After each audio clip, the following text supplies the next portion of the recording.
Hey guys, it's Melanie. Welcome back, or welcome if you are new. I hope you're having a fantastic day.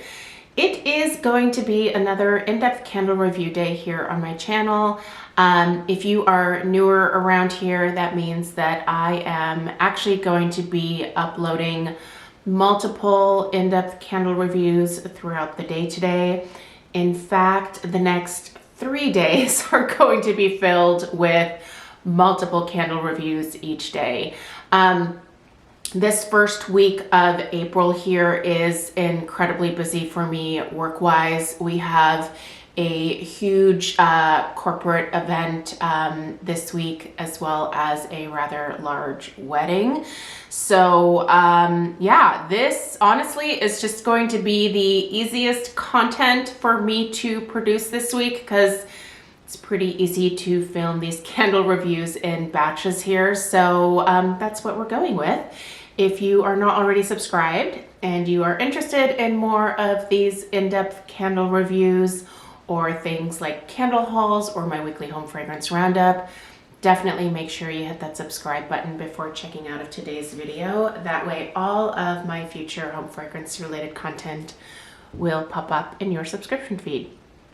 Anyway, you guys, so we're going to be digging into 3 different candles today. My goal actually for this week is to get you all of the Kringle Easter candle reviews. That's kind of the main priority. And then I will also sprinkle in some reviews of some new Homeworks fragrances as well. So today you'll be seeing 2 Easter reviews and 1 Homeworks candle review, and the same will go for tomorrow and probably Thursday as well. So let's get started with the first one here. This is Bunnies and Flowers from Kringle Candle.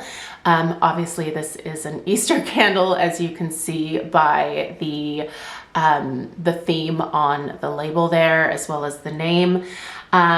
Full disclosure here, I was sent all 6 of the Easter candles that I'm going to be sharing my in-depth reviews for by Kringle Candle. I am an ambassador or affiliate with them, so they do send us candles from time to time when there are new collections that become available.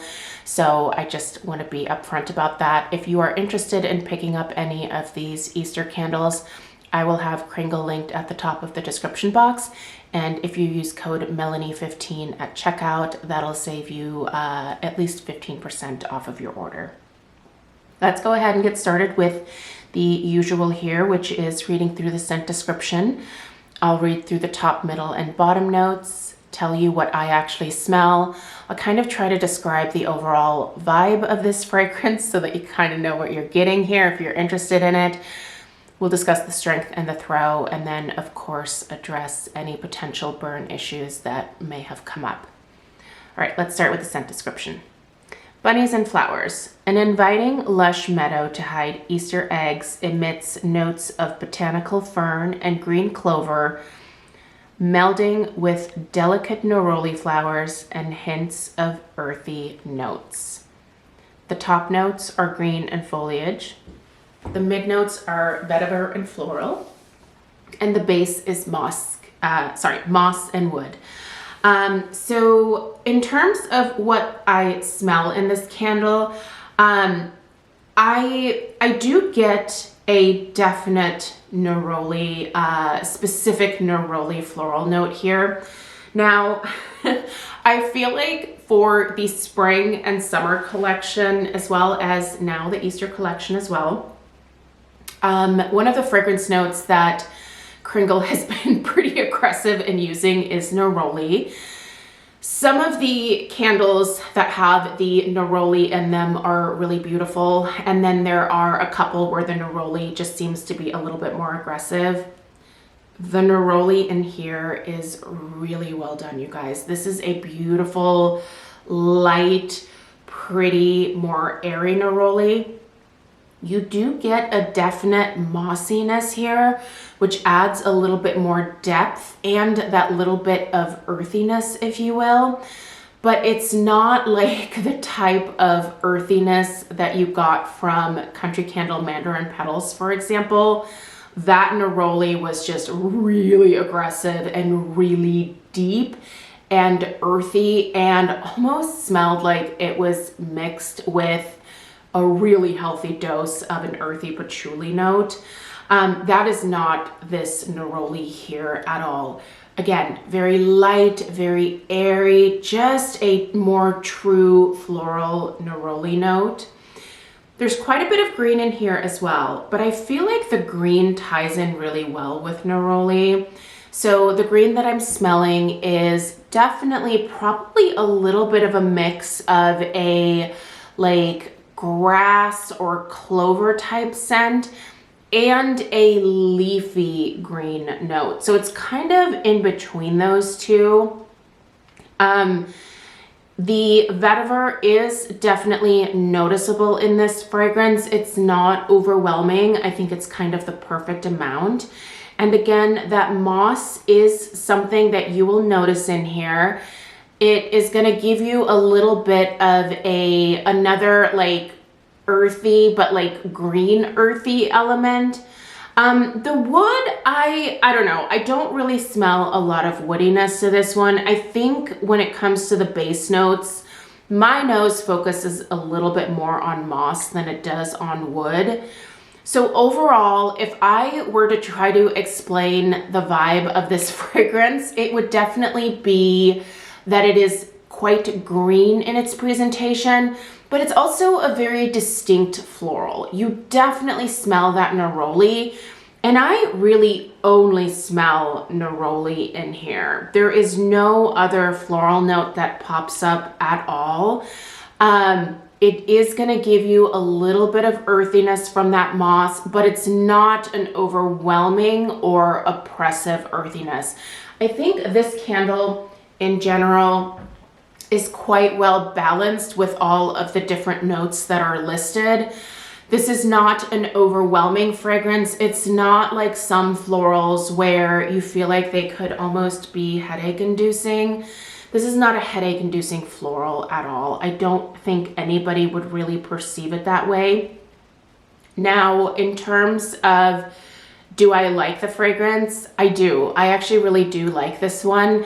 The more that I burned this one, the more it grew on me. I initially thought like, oh, this is nice, but it really does transform a little bit once you light it up, and it becomes maybe a little bit more perfumey with that neroli once it's burning. Whereas maybe on cold sniff, you're gonna get a little bit more of that green initially. So I think it's perfectly balanced. It's a great fragrance. It's not one that I foresee myself needing multiples of, but it is one that if it comes around again next Easter, I'd probably pop it in my cart. I think this has been very enjoyable.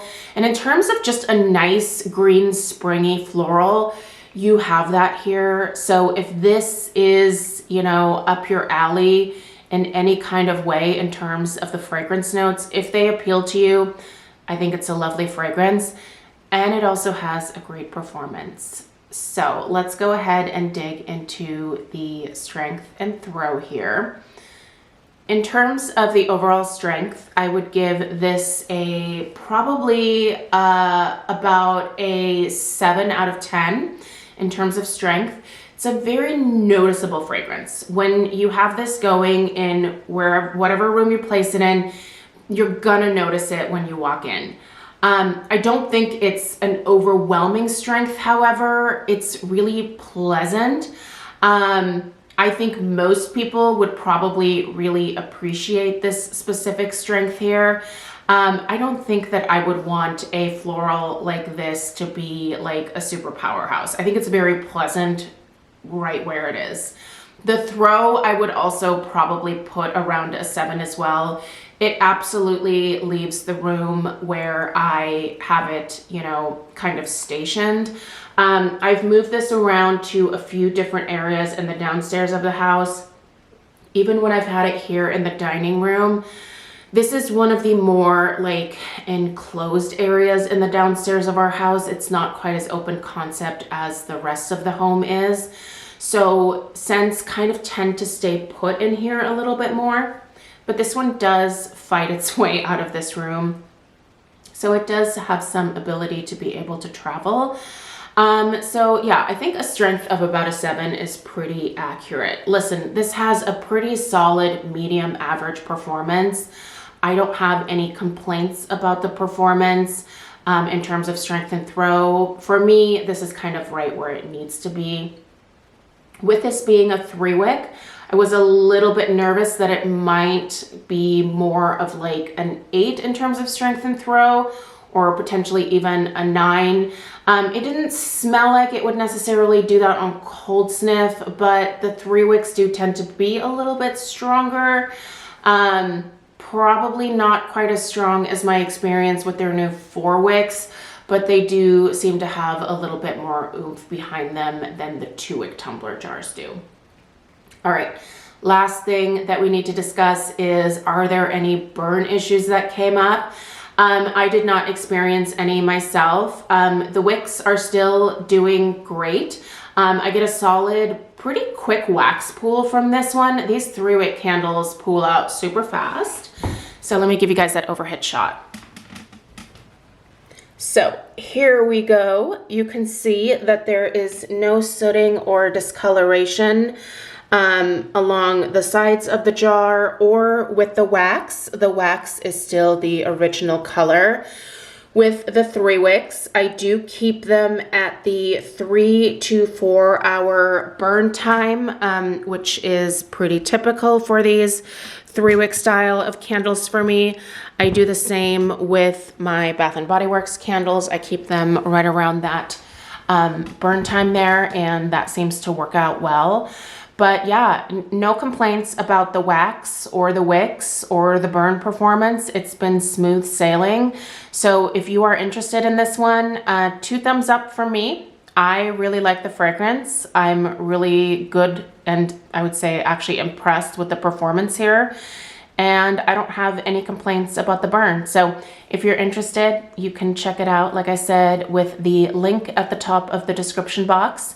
Let me know if you have any questions. If you would like to leave your thoughts or your experience with this fragrance in the comments down below, that would be fantastic. I always think it's good for people to get a wide variety of opinions when it comes to candles, especially when it comes to candles that you can't easily pop into a store and sniff out in person. So leave your thoughts, like I said, in the comments down below. I appreciate you being here. Give this video a thumbs up if you found it helpful. Subscribe if you are new, and I will see you in the next one. Take care.